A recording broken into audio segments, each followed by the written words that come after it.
Hermanos queridos, ya se termina este año, nos quedan días, y como es típico todos los años, ¿cuál es la meta que usted tiene para el próximo año?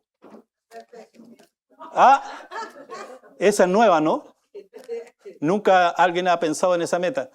Típico, bajar de peso, ¿no es cierto? ¿Y qué pasa con esa meta al final?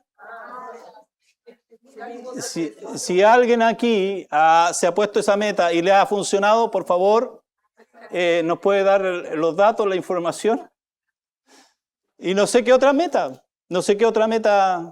usted está pensando, algunos a lo mejor estudios. Y así, es típico que al principio del año uno se plantea diferentes tipos de metas para el año que viene, ¿no es cierto? Pero ¿cuál es la meta más importante de tu vida? Porque dentro de todas las metas hay una que es la meta más importante de tu vida. Pero vamos a orar. Señor, ayúdanos, Dios, a meditar en base a tu palabra, algo que nos dice Salomón. Señor, en este libro, Señor, de Eclesiastés, que busca, Señor, Padre Celestial, reflexionar acerca de la vida, el propósito de la vida.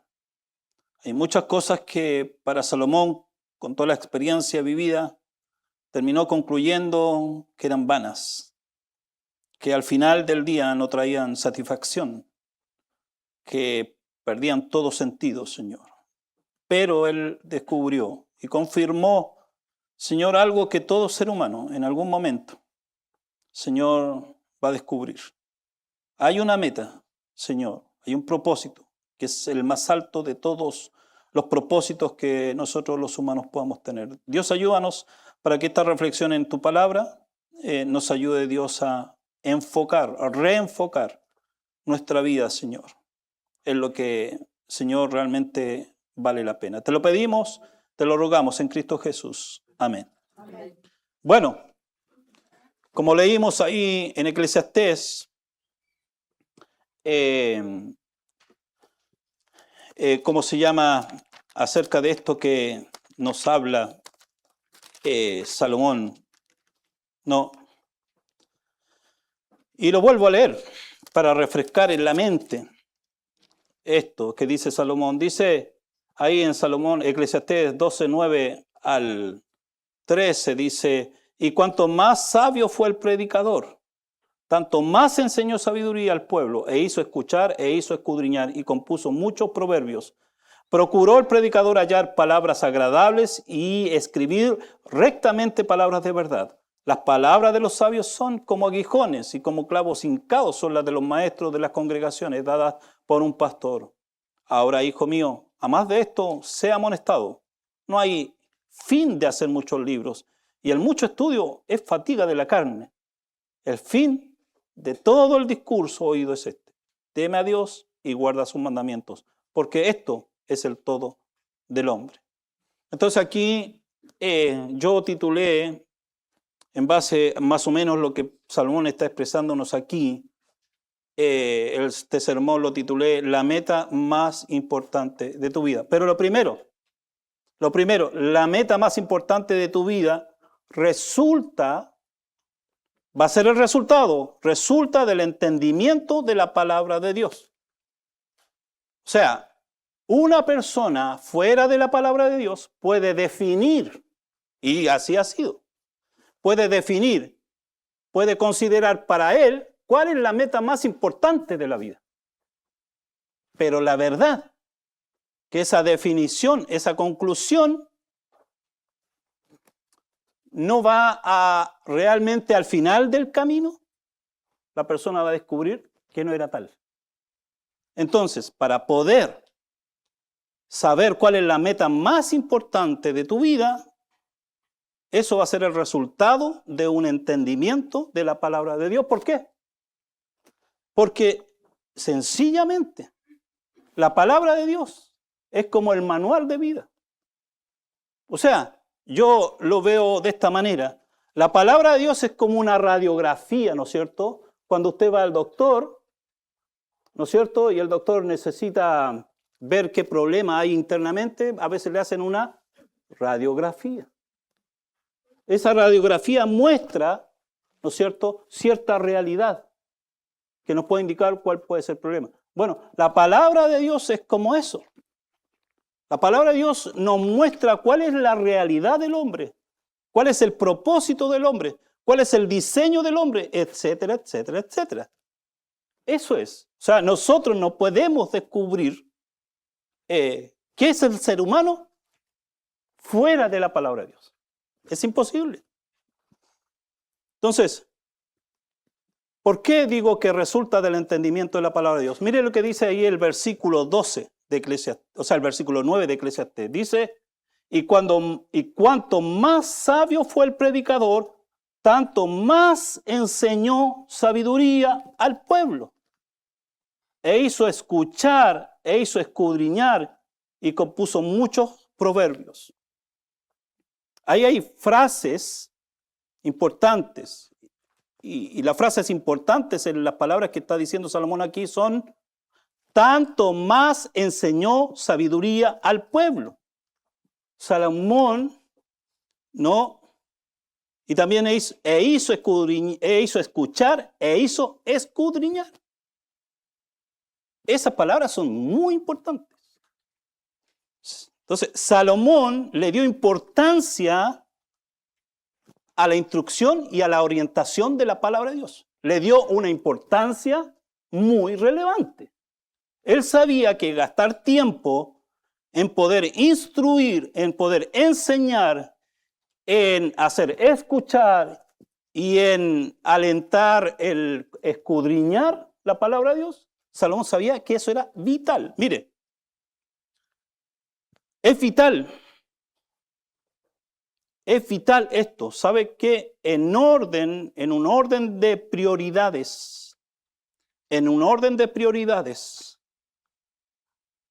el entendimiento, la enseñanza, el entendimiento de la palabra de Dios, en un orden de prioridades, siempre debe estar en el lugar número 1. Uno puede tener muchas, cosas importantes en la vida.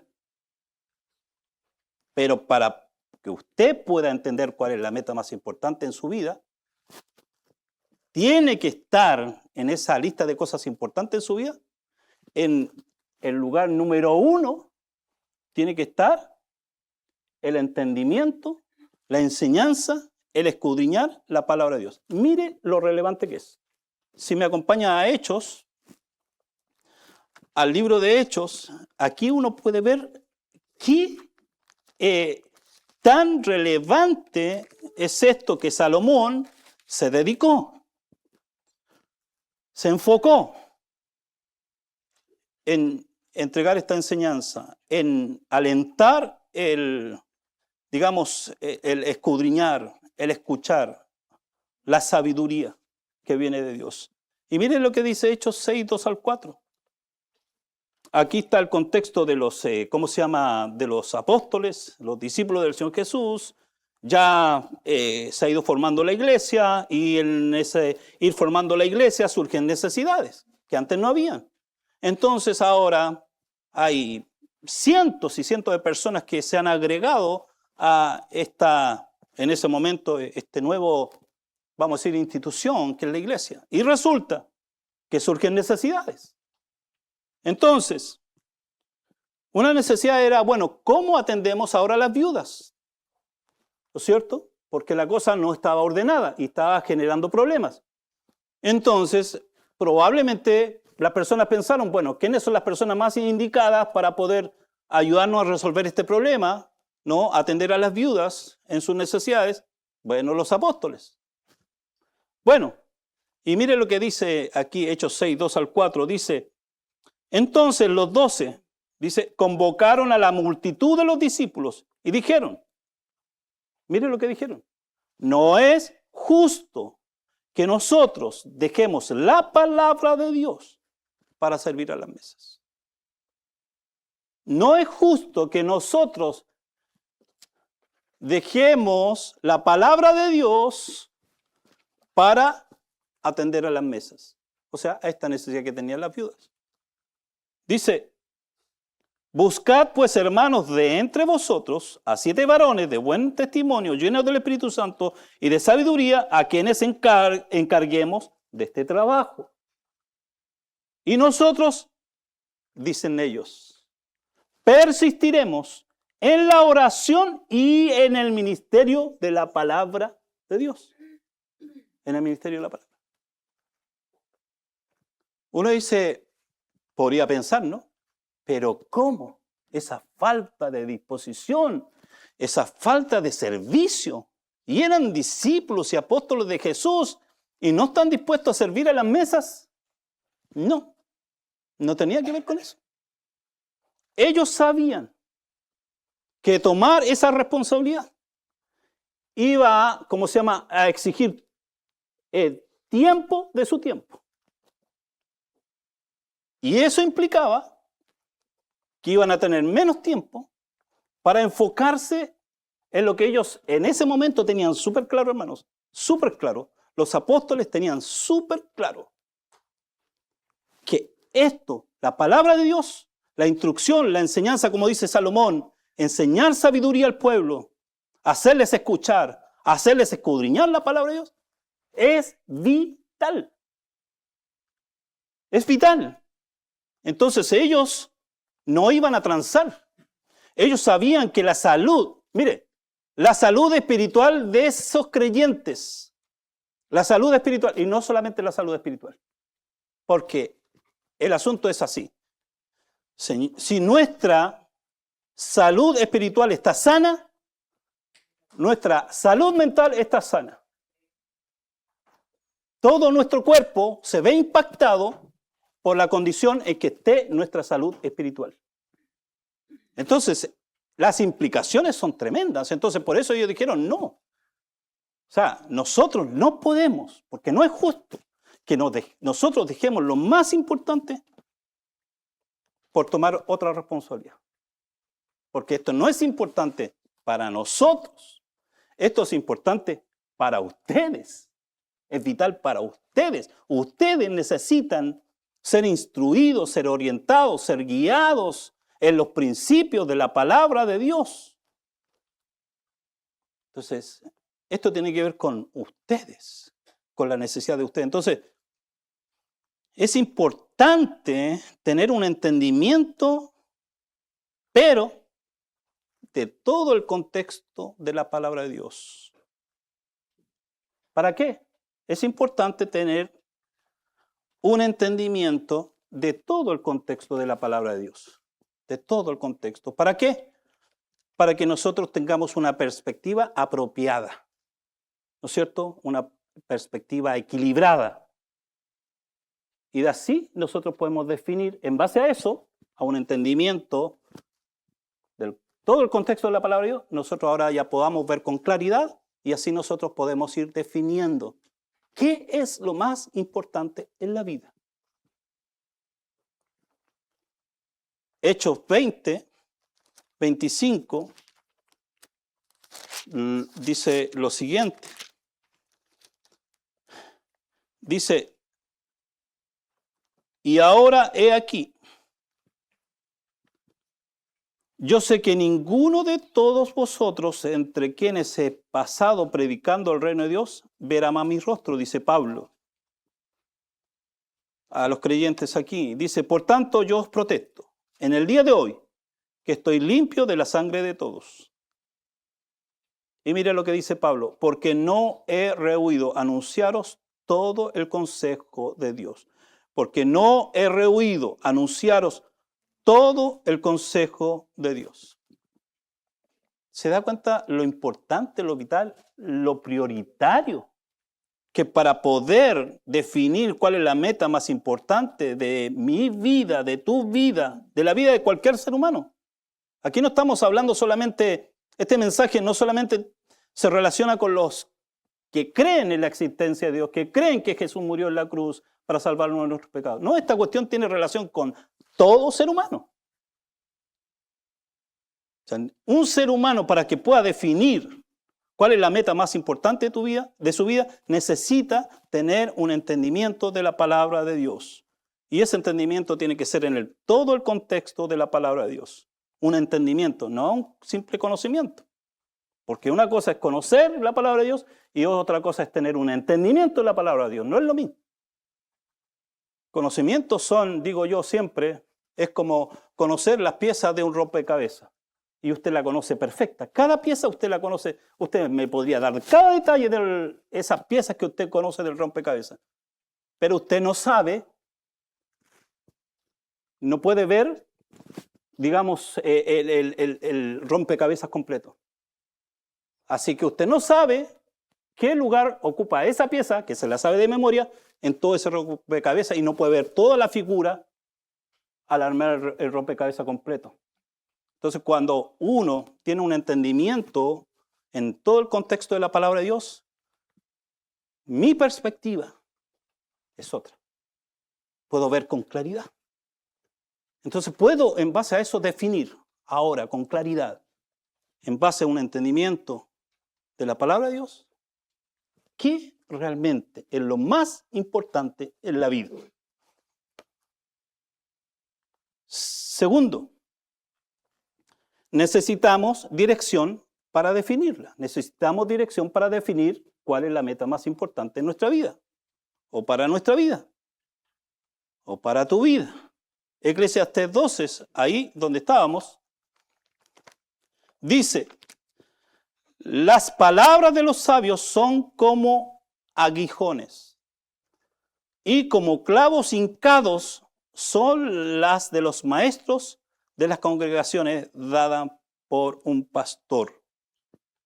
Leo de nuevo, dice: las palabras de los sabios son como aguijones, y como clavos hincados son las de los maestros de las congregaciones dadas por un pastor.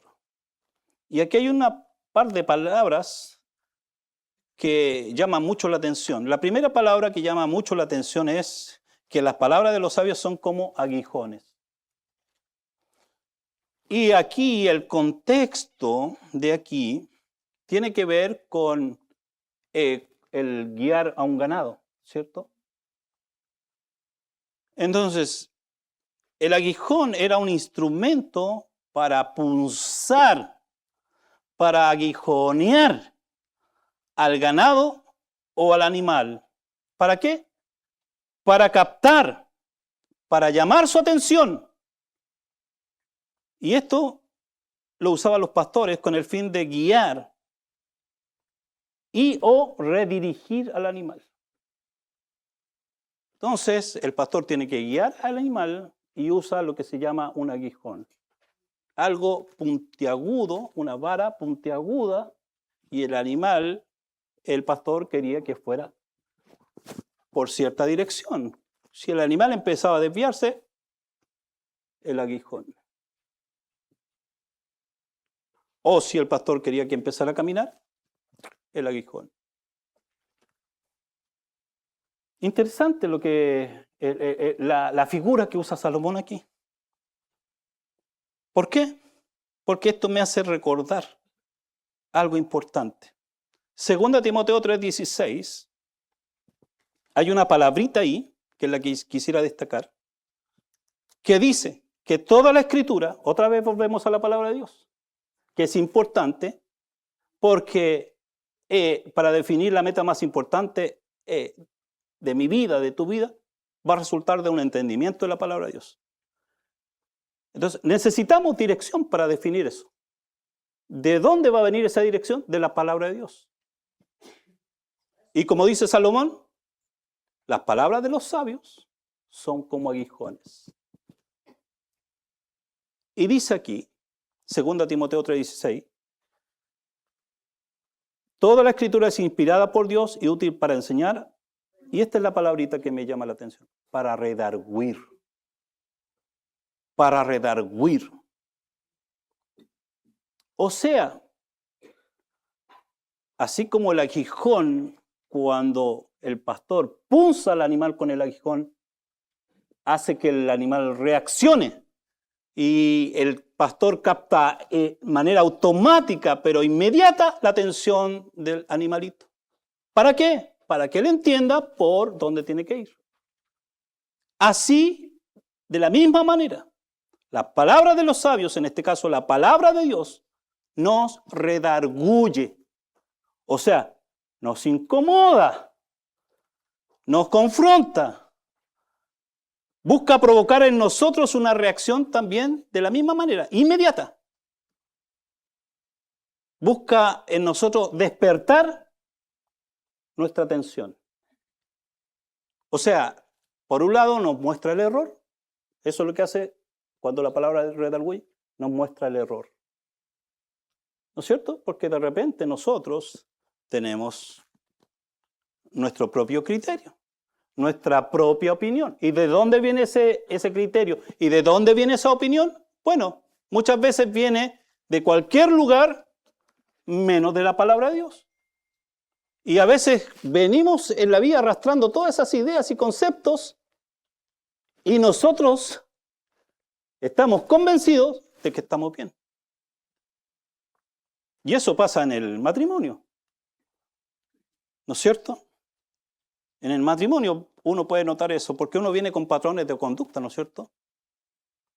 Y cuando uno llega al matrimonio, hasta ese momento, esos patrones de conducta, esas ideas y esos conceptos que uno traía, uno dice, ¿estoy bien? Ay, seguramente tendré que cambiar algo por aquí, por allá, pero cuando viene al matrimonio, empiezan los choques, los conflictos, los problemas. ¿Por qué? Porque empieza a salir a la luz que no era unas poquitas cosas, sino que era un montón de cosas. Entonces, por eso, cuando uno viene a la palabra de Dios y uno creía que estaba bien, la palabra de Dios le dice, no. Dice, pero Señor, ay no, como que no me está gustando mucho esto. Pero la palabra de Dios está redarguyendo. Son como esos aguijones.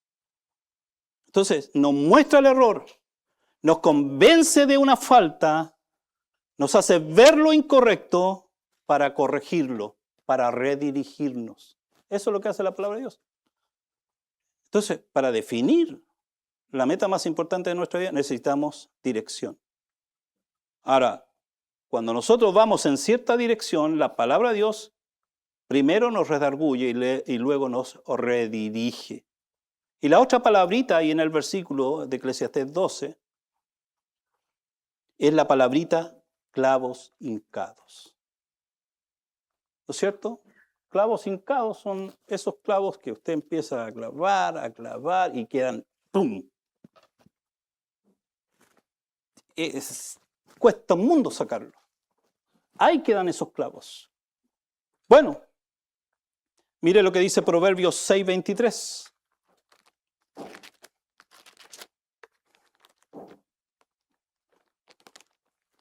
Proverbios 6:23.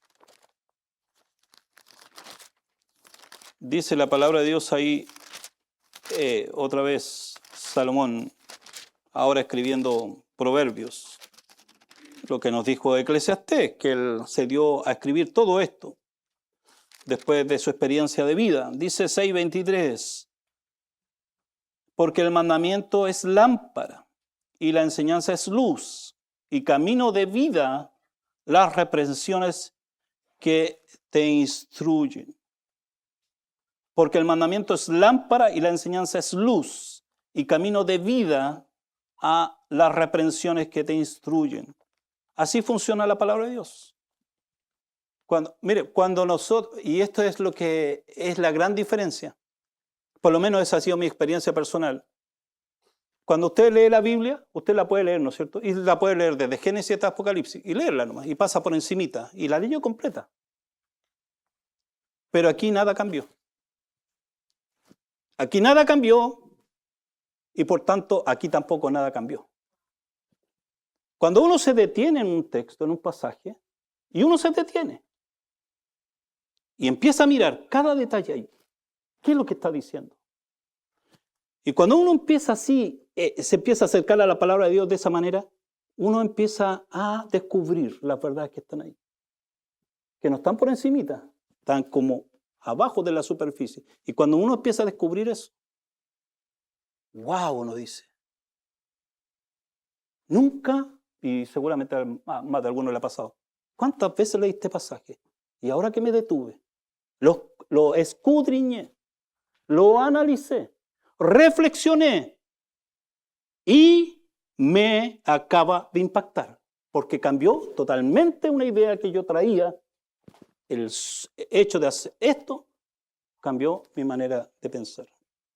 Produjo un impacto en mi entendimiento, y cuando eso produce un impacto en mi entendimiento, produce un impacto en mi voluntad, produce un impacto en mi corazón, y yo empiezo a cambiar de dirección. Ese es el proceso. Entonces los clavos hincados son verdades que se clavan, que se fijan en nuestra vida de tal forma que permanecen y perduran en el tiempo. Eso quiere decir Salomón, clavos hincados. Así es la palabra de Dios. Va a quedar grabada en su corazón. Y ahí va a permanecer.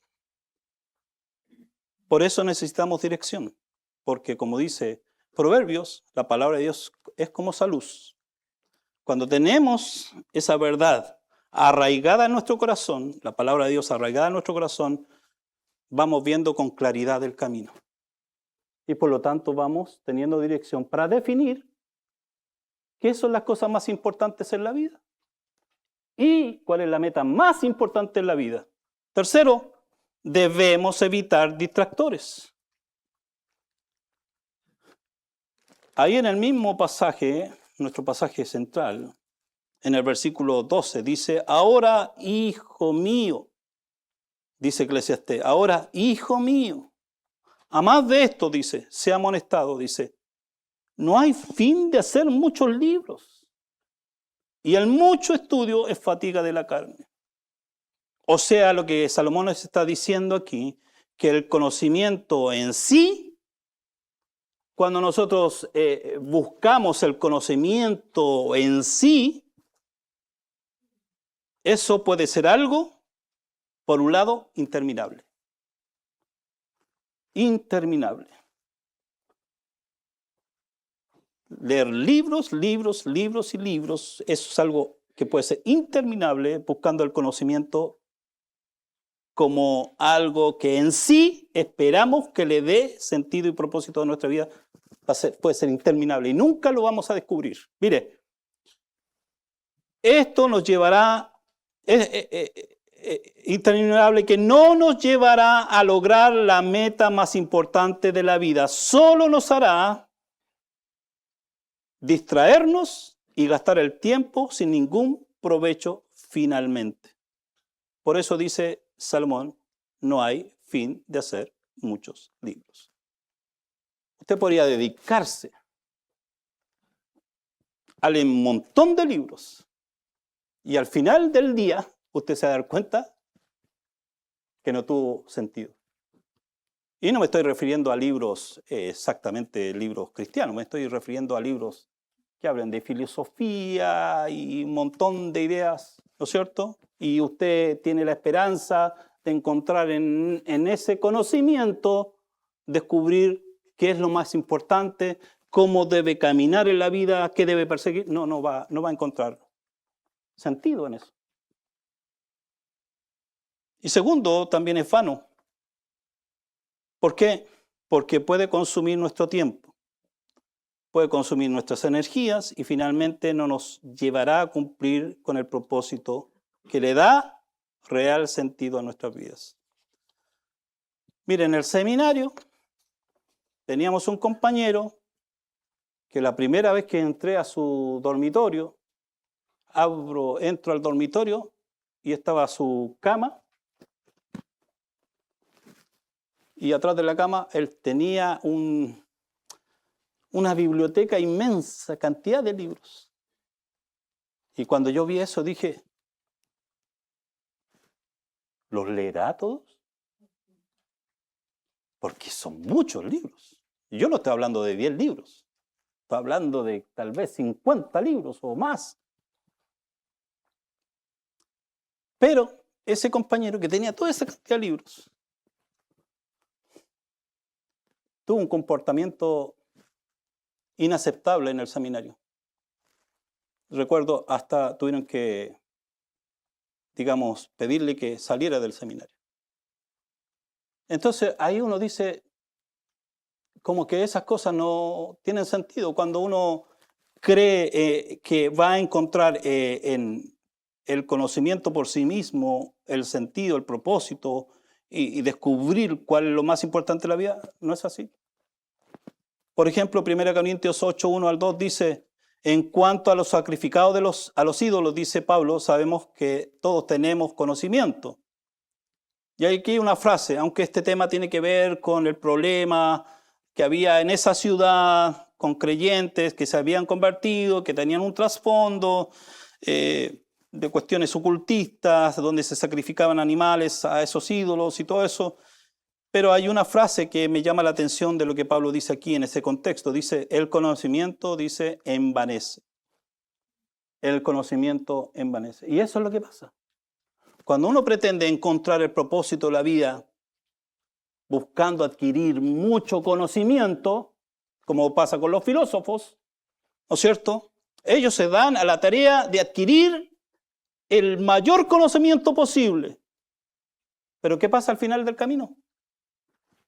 No descubren el propósito. ¿Por qué? Porque aquí está el manual de vida.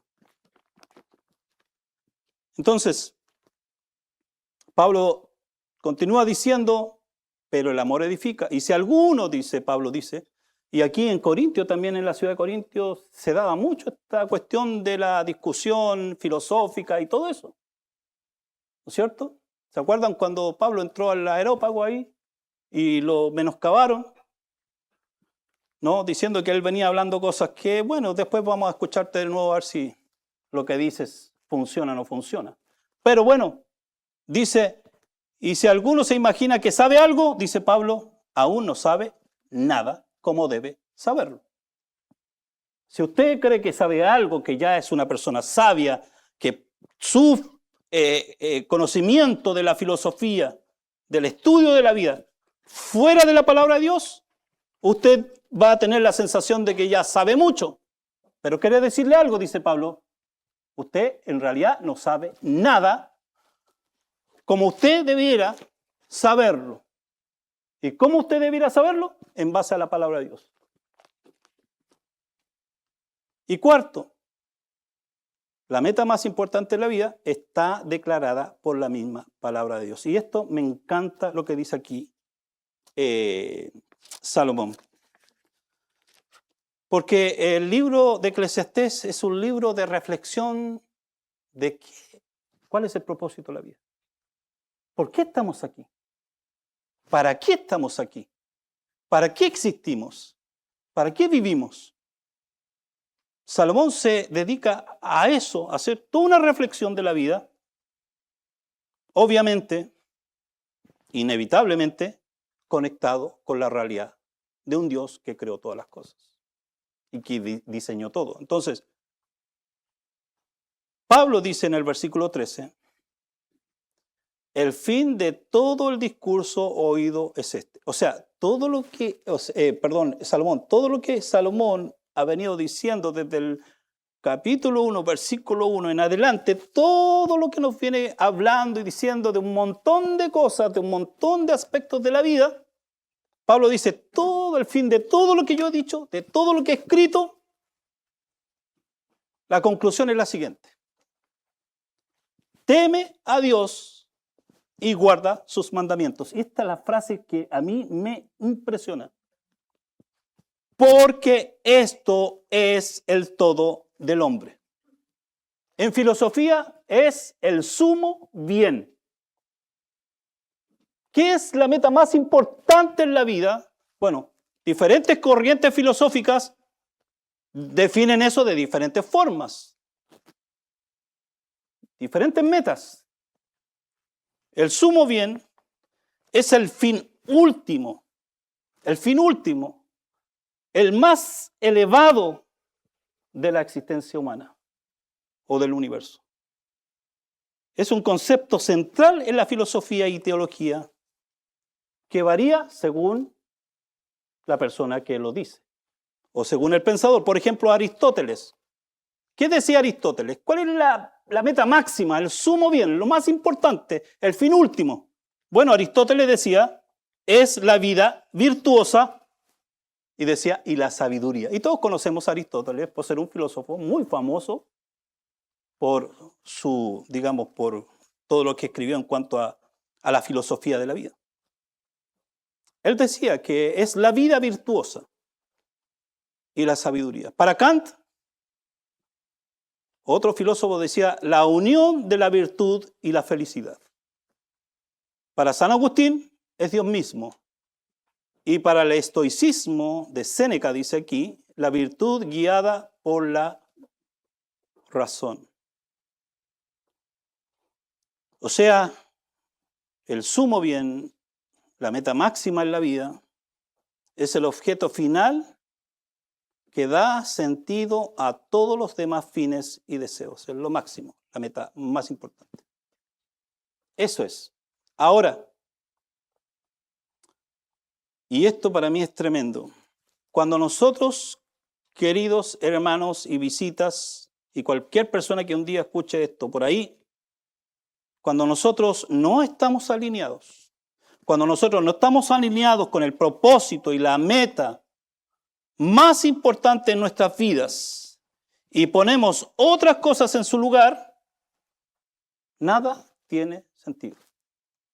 Si nosotros no estamos alineados con el verdadero propósito por el cual nosotros fuimos creados, cuando nosotros ponemos otras cosas como la meta más importante de nuestra vida, todo pierde sentido.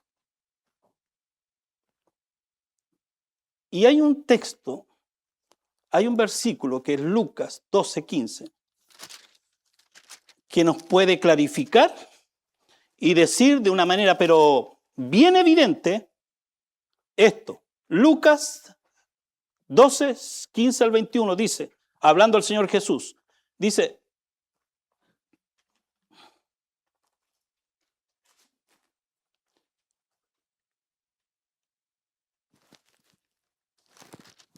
de la siguiente manera.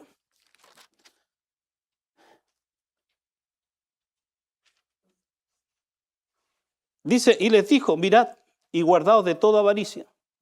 Y noten la frasecita que dice Jesús aquí. Porque la vida del hombre no consiste en la abundancia de los bienes que posee. Aquí Jesús está haciendo una declaración. ¿Y quién está haciendo la declaración? Jesús, el Hijo de Dios. El que fue parte de todo lo que se creó. Entonces Él sabe cómo funciona el ser humano, porque Él fue parte de esa creación. Él fue parte de quien creó todo lo que existe. Y Él sabe cómo funciona el ser humano.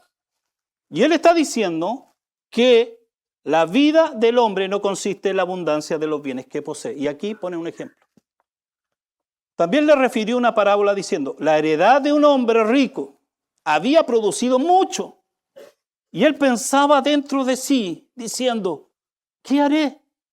Porque no tengo dónde guardar mis frutos. Y dijo, esto haré, derribaré mis graneros y los edificaré mayores, y allí guardaré todos mis frutos y mis bienes. Y diré a mi alma, alma, muchos bienes tienes guardados para muchos años. Repósate, come, bebe, regocíjate. Pero Dios le dijo, necio, esta noche vienen a pedir tu alma. Y lo que has provisto, lo que has ganado, lo que has juntado, ¿de quién será? Así es el que hace para sí tesoros y no es rico para con Dios. Y cuando yo pienso en eso, digo, Señor, recuerdo uno de los millonarios ahí en Chile, de una familia millonaria, una muy famosa en Chile. ¿Cuánto tendría? 50 años. Murió de cáncer. Digo, Señor, ni con todo su dinero, él pudo detener la enfermedad y evitar morir. No pudo. Y pienso, Señor, ¿qué sentido tiene la vida? ¿Qué sentido tiene la vida? Si lo vemos en el contexto de la eternidad y en este pequeño periodo de tiempo, me di al placer y entendí que la meta máxima en la vida era el placer y un montón de cosas fuera de la palabra de Dios. ¿Qué sentido tuvo si el resto de la eternidad voy a ir a un lugar de condenación? Y ahí uno dice, como dice el Señor Jesús, la vida del hombre no consiste en la abundancia de los bienes que posee. No es lo que te da sentido y propósito.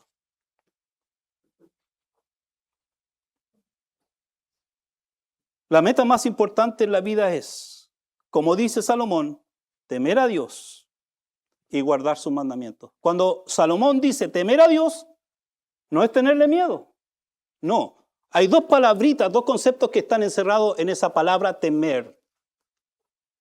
Son dos palabritas, dos conceptos. Uno es amarlo y el otro es respetarlo. Temer a Dios es amar y respetar a Dios.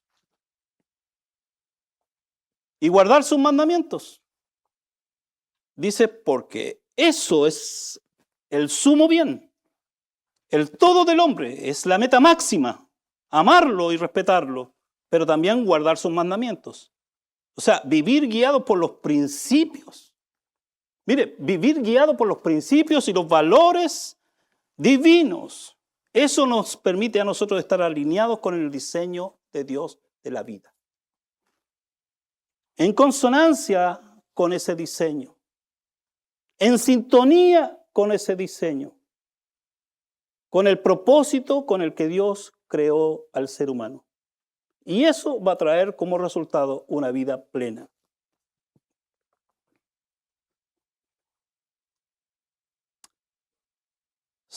Cuando uno se alinea con ese propósito, con esa meta, que es la meta máxima de la vida, o sea, temer a Dios y guardar sus mandamientos, eso le da sentido a nuestra existencia.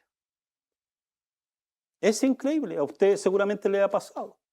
Cuando usted no conocía a Cristo, había un montón de preguntas, habían sensaciones interiores, como, no sé, ¿para qué existe?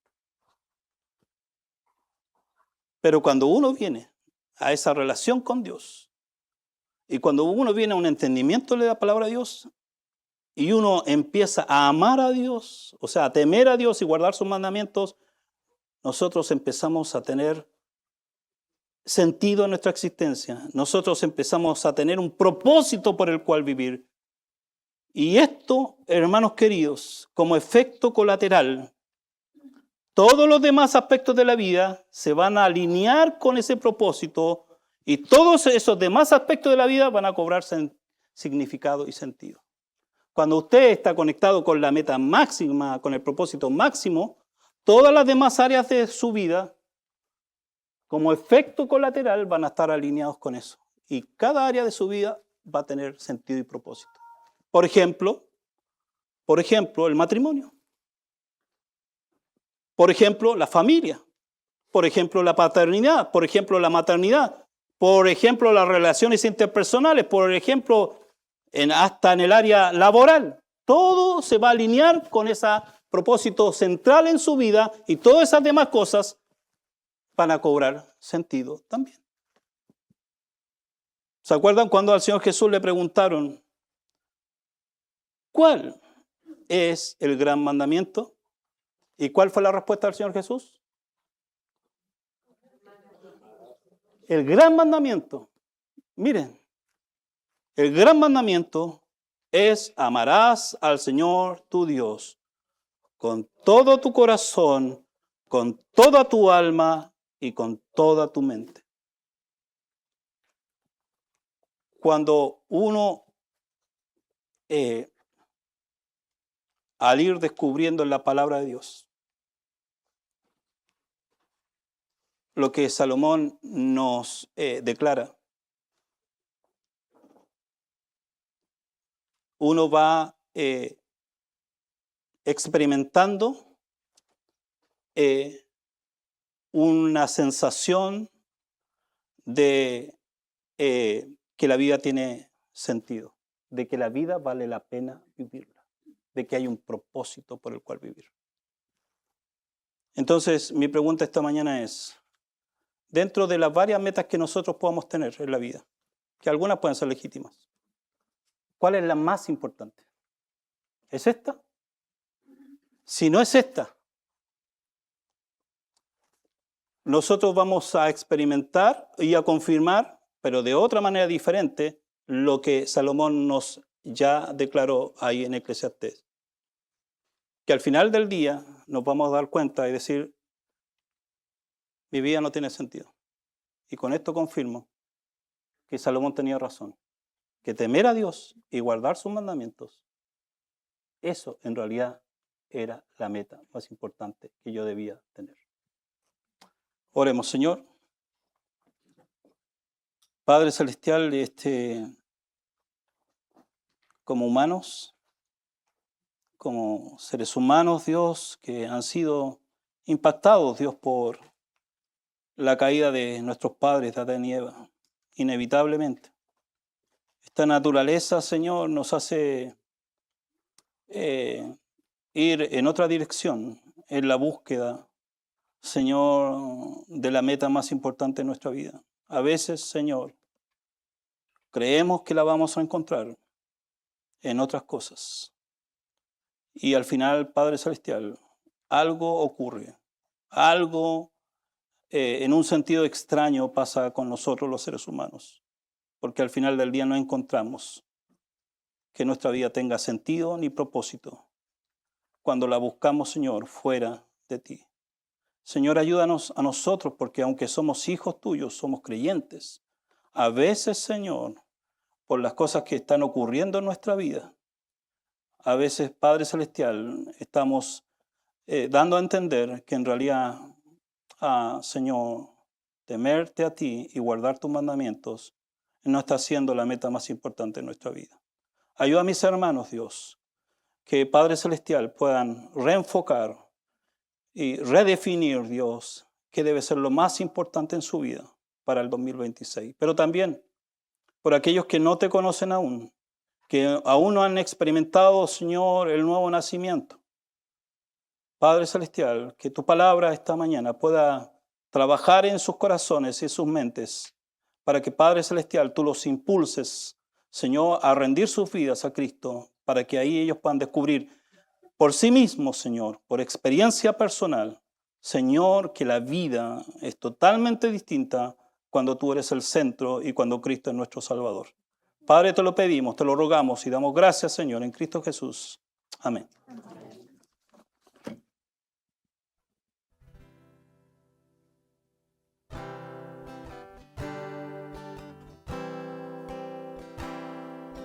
Pon tu mirada en Cristo, tan llenos de gracia y amor, y lo terrenal sin valor será a la luz del glorioso Señor.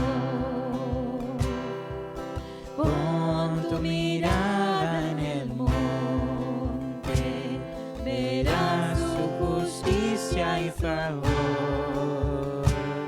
En aquella cruz se entregó Jesús, nuestra deuda inmensa borró. Cristo, mis ojos pongo en ti. Cristo, mi gloria y galardón. Te adoro, te anhelo, eterno Salvador. Oh Cristo, mis ojos pongo en ti. Pon tu mirada en el día que Dios a Jesús levantó, y no temerás a la muerte más, pues su vida eterna nos dio. Pon tu mirada en los cielos, su grey. Todos lo verán y confesarán toda gloria a Cristo el Rey. Cristo, mis ojos pongo en ti. Cristo, mi gloria y galardón. Te adoro, te anhelo, eterno Salvador. Oh Cristo, mis ojos pongo en ti. Oh Cristo, mis ojos pongo en ti. Oh Cristo, mis ojos pongo en ti.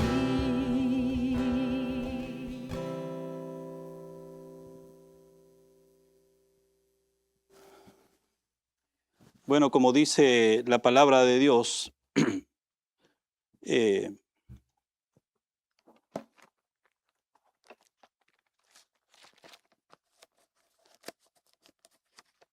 dice de la siguiente manera, dice, y el Dios de paz, que resucitó de los muertos a nuestro Señor Jesucristo, el gran pastor de las ovejas, por la sangre del pacto eterno, os haga aptos en toda obra buena para que hagáis su voluntad, haciendo Él en vosotros lo que es agradable delante de Él por Jesucristo, al cual sea la gloria por los siglos de los siglos. Amén. Señor, gracias por este tiempo que nos permite haber tenido como iglesia, como hermanos, como la familia, Señor, tuya, de poder, Dios, esta mañana poder alabarte, adorarte, y también, Señor, ser desafiados por tu palabra, oh bendito Dios, ¿para qué? Para que podamos estar más cerca de ti cada día, teniendo una relación mucho más cercana contigo, porque de ahí, Padre Celestial, depende, Padre bendito Dios, nuestra salud espiritual y el sentido de nuestra vida. Gracias, bendito Dios. Lleva a cada uno de mis hermanos con tu protección, con tu cuidado y con tu bendición, porque todo lo rogamos y todo lo pedimos en el nombre de tu Hijo Jesucristo. Amén. Amén.